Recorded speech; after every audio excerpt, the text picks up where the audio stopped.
3. Di sini saya selaku moderator dari kelompok 10 kewirausahaan.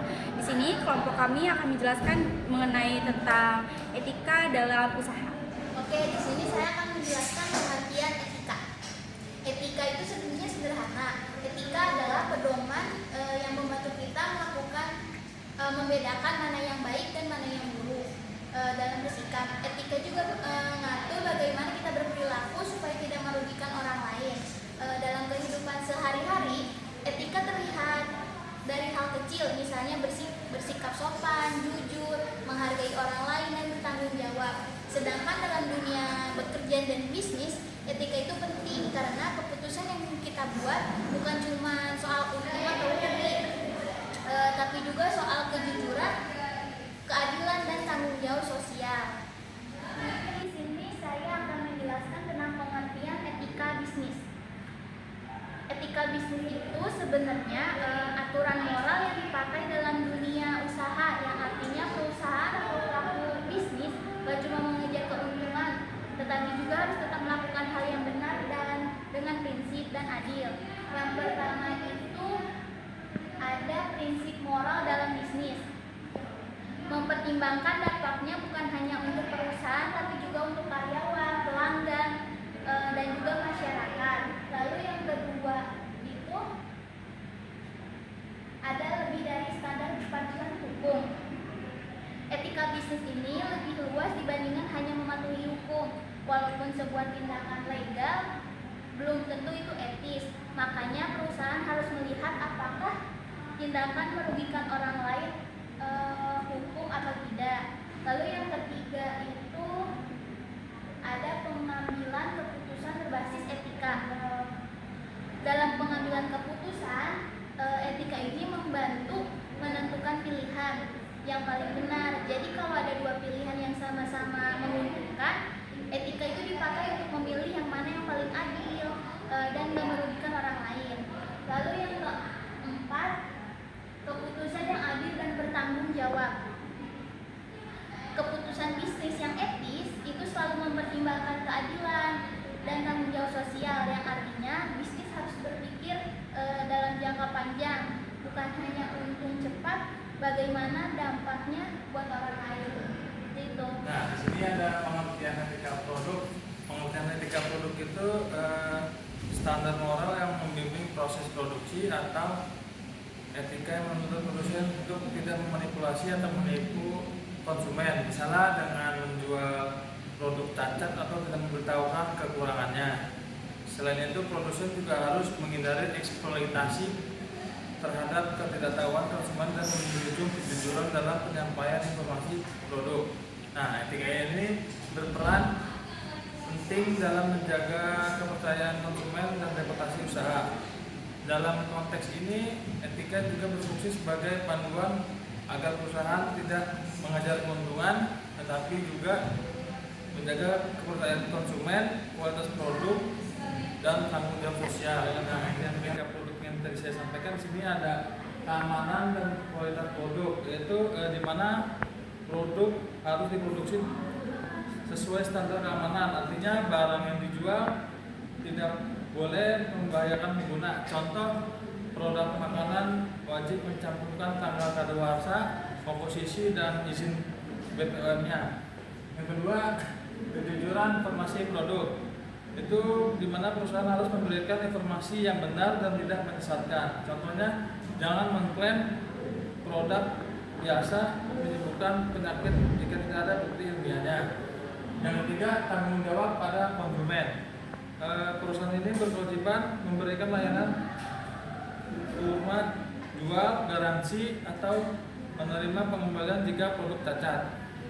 Yang keempat, kepedulian lingkungan, yaitu etika produk juga mencakup bahan baku yang ramah lingkungan, proses produksi yang tidak mencemari, dan pengemasan yang tidak berlebihan. Nah, yang terakhir, kepatuhan hukum produk, itu produk harus memenuhi standar legal seperti SNI, perizinan, sertifikat halal, dan regulasi yang lain berlaku. Oke, di sini saya akan menjelaskan mengenai pengertian etika persaingan. Nah, dalam etika persaingan itu mencakup prinsip-prinsip moral yang memastikan bahwa individu dan organisasi itu tuh menjalankan aktivitas kompetitif dengan cara yang adil dan bertanggung jawab nih. Jadi hal ini tuh penting untuk mencegah praktik-praktik yang tidak sehat. Terus juga dalam bisnis itu kayak seperti monopoli contohnya, terus dan kayak kartel, terus juga yang dapat merugikan konsumen dan mengganggu stabilitas pasar.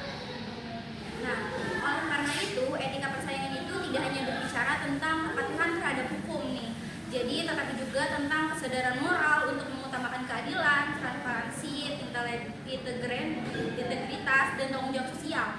Perusahaan atau individu yang mempraktikkan etika persaingan akan bersaing berdasarkan kualitas, inovasi, pelayanan, dan keunggulan yang sah, bukan dengan cara merugikan kompetitor atau masyarakat nih.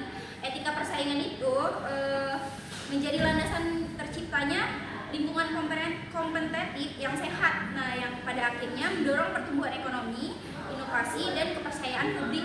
Jadi tanpa etika persaingan ini pasar tuh dapat dikuasai oleh praktik-praktik tidak sehat seperti monopoli, kartel, yang seperti yang tadi udah ada di pengertian etika itu ya. Akhir itu adalah tata aturan etika dalam usaha. Tata aturan etika dalam usaha sendiri itu seperti etika atau prinsip-prinsip yang mencakup dalam usaha yang kita jalankan. Nah, salah satunya itu kejujuran. Nah, seorang pengusaha itu harus memiliki wajib nilai kejujuran. Artinya itu baik dari tutur kata dan juga tindakan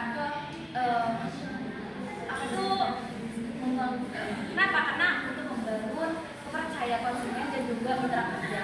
Nah, terus kejujuran ini termasuk memberikan misalkan informasi produk dan juga tindakan yang agar tidak menyenangkan gitu ya. Contohnya misalkan pengusaha memberikan tanggal harga luasa gitu di dalam produknya. Misal kalau produk itu beremas gitu. Terus juga komposisinya, bahan-bahannya itu apa aja gitu. Dengan misalkan bahan tersebut misalkan itu telah diuji halalnya dan juga izin BPOM-nya sesuai dengan etika produk yang dijelasin oleh teman saya tadi. Terus kedua itu adalah taat aturan. Nah, taat aturan itu adalah pengusaha wajib menaati semua hukum dan peraturan yang berlaku di lingkungan usaha itu. Usaha yang mereka, misalkan kalau di Indonesia ya kita turutin tata aturan dari Indonesia sendiri bagaimana gitu dalam usaha sendiri. Terus ada pelanggaran hukum. Kenapa? Karena dalam pelanggaran hukum akan berakibat kecelakaan fatal gitu ke depannya dan juga akan mencemarkan reputasi usaha itu sendiri gitu. Bisa mencakup dari keputusan terhadap reputasi lokal dan juga kehidupan dari pekerja sendiri. Terus selanjutnya itu ada tanggung jawab. Nah, tanggung jawab itu adalah seorang pengusaha harus bertanggung jawab. Nah, wajibnya itu atas segala aktivitas bisnis termasuk dengan kepada konsumen, masyarakat, karyawan, dan juga pemerintahan. Karena kewajiban ini juga mencakup layanan purnama jual dan juga garansi purnama sehingga konsumen itu merasa dihargai. Terus selanjutnya adalah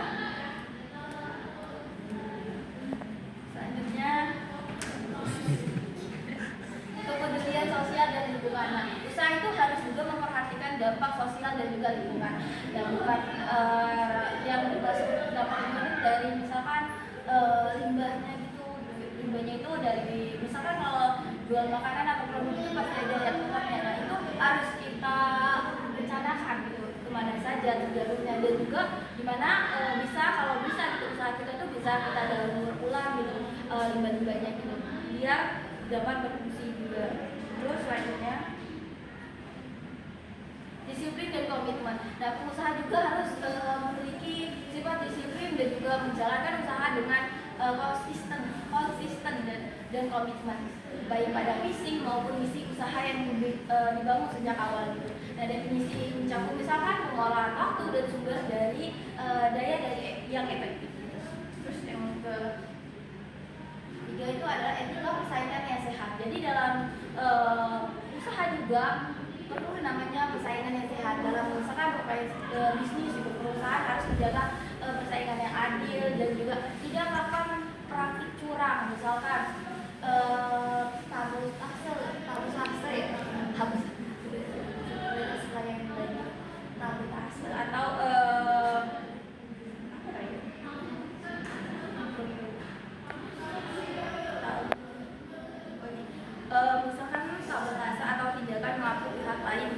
dengan produk yang lain, tapi itu di apa tuh double gitu Pak, mengangkat dirinya sendiri bahwa usaha itu produk itu dia gitu, itu tidak boleh gitu. Nah, dari mana persaingan ini harus berdasarkan kualitas, terus inovasi dan juga pelayanan yang baik.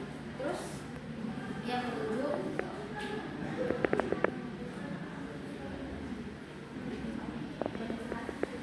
adalah transformasi, yaitu adalah pengusaha itu harus bersikap terbuka terhadap kebijakan dan juga praktik bisnis lainnya gitu, kepada semua pihak. Nah, ada pun misalkan contoh yang bisa saya berikan itu misalkan dalam usaha restoran gitu. Restoran misalkan nama restoran itu Sehat Bersama gitu. Nah, yang pertama misalnya nilai kejujuran. Restoran ini bisa misalkan menampilkan misalkan bahannya apa aja gitu, halal atau enggak gitu dalam misalkan menunya gitu. Dan itu kan bisa ada bahan-bahannya juga sehingga pelayan konsumen itu terasa oh makanan ini pasti sehat gitu dan juga terjamin gitu kalau makan ini gimana gitu. Terus juga di dalam situ juga ada sertifikat halal dari MUI juga gitu, biar terjamin juga kepercayaannya. Terus yang kedua tata aturan. Nah, dimana misalkan dalam usaha restoran ini dia menyediakan karyawan yang melakukan perhatian kebersihan dan juga standar dan keamanan yang sesuai SOP yang ketat gitu, sehingga konsumen juga merasa bahwa pelayan ini baik gitu. Karena biasanya kalau restoran itu yang pertama dilihat itu adalah karyawannya gitu, pelayanan yang diberikan. Terus yang ketiga itu adalah bertanggung jawab, di mana pelayanan dihargai dengan misalkan pelayan memberikan respon pada konsumen atau konsumen yang standar, terus juga kebijakan pengambilan uang, makanan atau tindakan yang sesuai. Terus juga mencakup misalkan kalau kemasannya juga harus ada biodegradable dan juga mengolah limbahnya itu dengan benar untuk mendapatkan dampak lingkungan yang juga sehat. Yang terakhir itu restoran juga bersaing dan sehat dengan misalkan restoran itu fokusnya pada rasa, pelayanan dan kualitas bahannya gitu. Itu aja yang bisa saya jelaskan tentang tata aturan dalam usaha yang dijalankan. Baik, terima kasih. Untuk terakhir kesimpulan. Nah, kesimpulannya adalah etika adalah usaha yang menjadi pedoman fondasi untuk membangun sebuah kepercayaan antara perusahaan, terus ada konsumen dan masyarakat, serta misal bila perlu pemerintahan. Pelanggan prinsip-prinsip etika seperti misal kejujuran dan juga tanggung jawab dan kepedulian terhadap lingkungan dan juga sosialnya juga ya.